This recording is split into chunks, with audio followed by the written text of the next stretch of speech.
Mr. Rajesh, I mean, will you, in terms of slogans, we're excellent. I mean, they couldn't be better sort of, peaks which Narendra Modi Saab could have pointed out.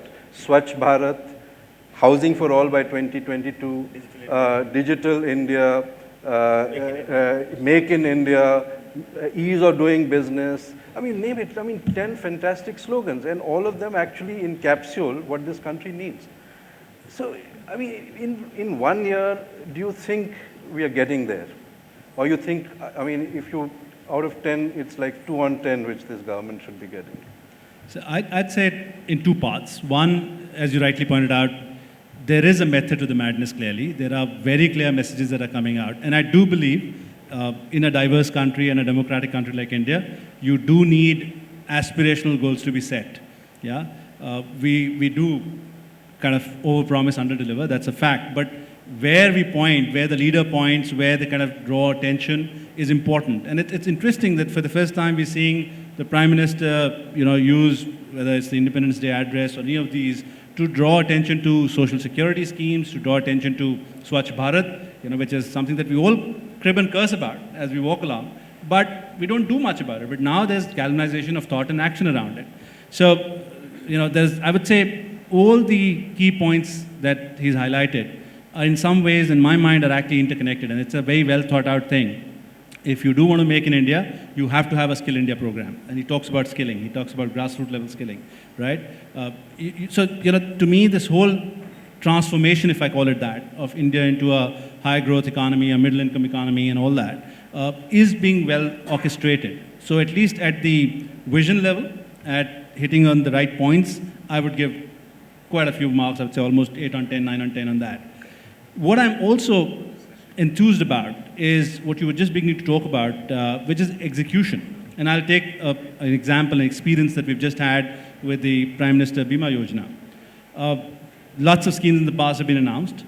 We have not seen the degree of planning. But this figure is correct. 6 crore people have signed up. 6 crores in 9 days. I'm telling you how. And I'm telling you how. Because A, it's been well thought out. It's been marshaled, so to say. It's not been left to individuals to implement and so on and so forth. Questions have been asked.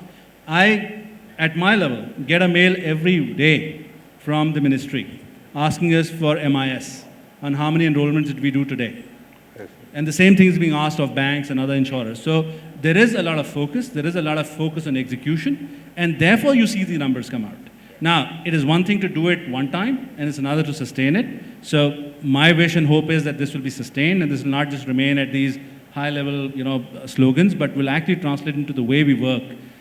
I do know that there are things that are happening in the bureaucracy, and this is not first-hand, but again, heard from others, that there is actually now a time-bound response expected on files that are received in the ministries or in the bureaucrat's office. And if it doesn't happen, there's an escalation process that's been defined, which is now being digitized. So it doesn't need any manual intervention. It's just been kind of, picked up digitally. So I think that's great. What we fundamentally lack, perhaps, and what we need to focus on a lot more, along with execution, is accountability.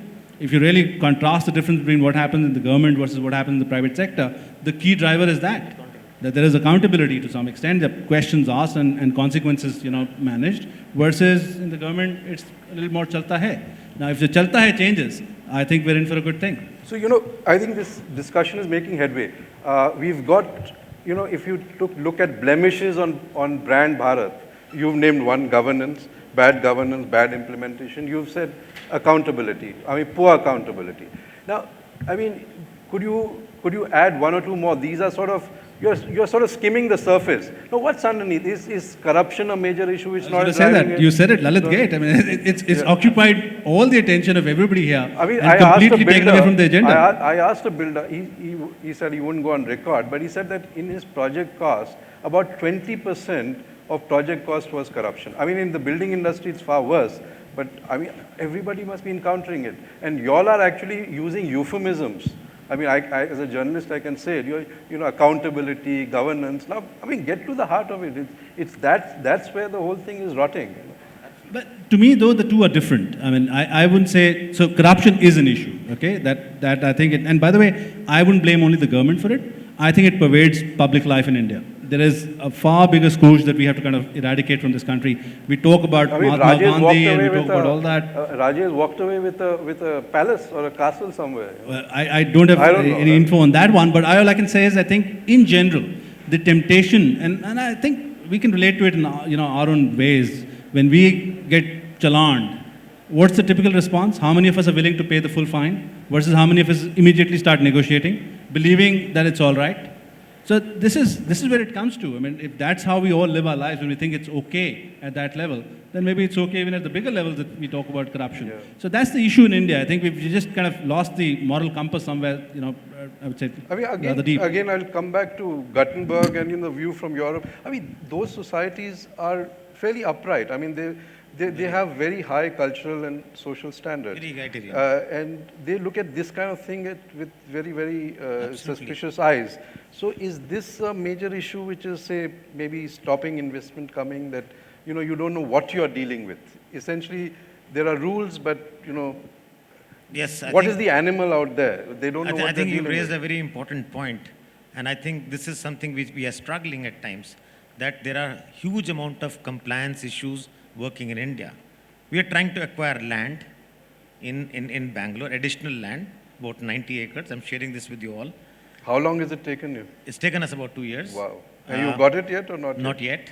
The biggest problem what we are facing is that there are compliance issues, that we are not being able to meet the compliance standards of Sweden in terms of transparency in buying land. So we might have to struggle and just take about 40 acres and stop the process. So this is one of the very, very major compliance issue. And corruption. You're lucky, POSCO has been struggling for 15 years. Yeah, but and I think they're calling it a day now. The requirement was very large. Okay. So our requirement was just about 90 acres. Okay. But bigger the problem, bigger the land, bigger is the problem. Okay. So I think land acquisition is a very, very major and a serious issue.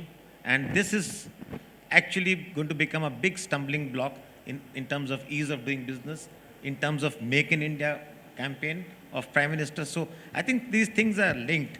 So there are issues which political parties have to come together, civic society has to come together and say, we will fight on other issues, but these are the issues for the future of India. We will not compromise on these. Yeah, otherwise, we are staring at 15 years down the line at a demographic nightmare. Yeah. There will be there will be haves and have-nots, and this gap is only going to accentuate. One last round before we take a few questions from the House. From the consumer side, I mean, from the consumer end, is there still a buoyancy? Is there still a positiveness which you feel when your people are doing business? What do you say? How's the consumer looking at all this? Yeah, one caveat, and I'm sure your various surveys carry this as well, is that the Indian consumer in general is happier and more optimistic than anywhere in the world. So that, I think, is some kind of a bias that we should kind of factor in. But in general, yes, we are sensing, to the point we were talking about earlier, the brand Bharat being a little bit more optimistic. I sense similar optimism at the ground level as well. So there's hope. There is still time being given to the government to really start moving the agenda forward in a more concerted way. And therefore, there is this expectation that maybe the year's gone by, the next year is going to be better. That's where it is. Consumers in the past, in our business, kind of somewhat directly sees that sentiment change translate into numbers or financials for us. Quick correlation would be if the economy slows down, disposable incomes go down, the sense of confidence and investing in the future longer term, because ours is a long-term product, let's say, on the life insurance side, typically people hesitate to make those decisions. So we immediately see a flight of money from financial savings to more physical forms of savings, like could be gold, could be real estate, could be things like that. So we've seen that. In the last 4 years, we've seen that. The industry has actually shrunk. Now, there are many reasons contributing, but this has been one of them. Now we're seeing a bit of revival there. We're seeing people come back into the longer-term investments. Okay. So there is optimism. Hopefully there has to be real money in their pockets for them to... And again, inflation was a big, debilitating factor earlier. It ate into a lot of budgets, so that's been an issue. Now that's under control too. So I think there is optimism. There is a growing confidence, but more than anything else, I'd say the word is hope. There's hope that it'll get better. Green shoots that we are getting out of recession. You see, actually just a very, very last question. It's a good thing that he brought it up. Though you don't sell cars, but generally the way, hacks like us look at the way is when people start buying cars and homes, then things are looking up. Right. And the homes part has not yet begun, but looking at cars, it seems to be Yes. pushing up. So you think the consumer is sort of Yeah. buying into brand Bharat now finally? Absolutely. I think there is a clear hope and ray of positivism. I think if you look at the mining sector, the very high-end trucks, we are seeing a growth of about 68% over last year. Very high-end, but these are niche numbers. And then even at cars, I mean, we are looking at another 30-40% growth in the luxury car segment. So there is a positivism. There is a pent-up demand. People are hoping brand Bharat will do well. In fact, there's a lot of geopolitical things in favor of India because China is not doing great. China costs have gone up. China is about 3 to 4 times costly than India in terms of labor. So I think we have a lot of positives going for us. Europe is not doing well.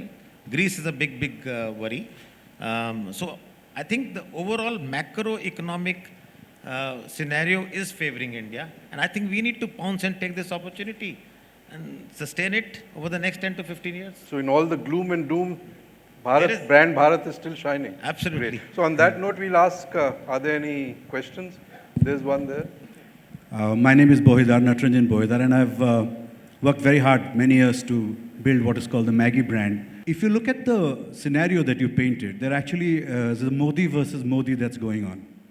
And both seem to be very strong brand managers of what you call the Bharat brand. So what is the consensus of this panel? Who is winning? Or is it a convergence? I frankly wouldn't think this is a comparable brand question where our Prime Minister Narendra Modi's brand and his, I would say, both responsibilities and accountabilities are at a much higher level. I would have loved to see our Prime Minister take a emphatic stance. I do believe that silence should have been broken. So that apart, again, I would think in the bigger scheme of things, this is a small event.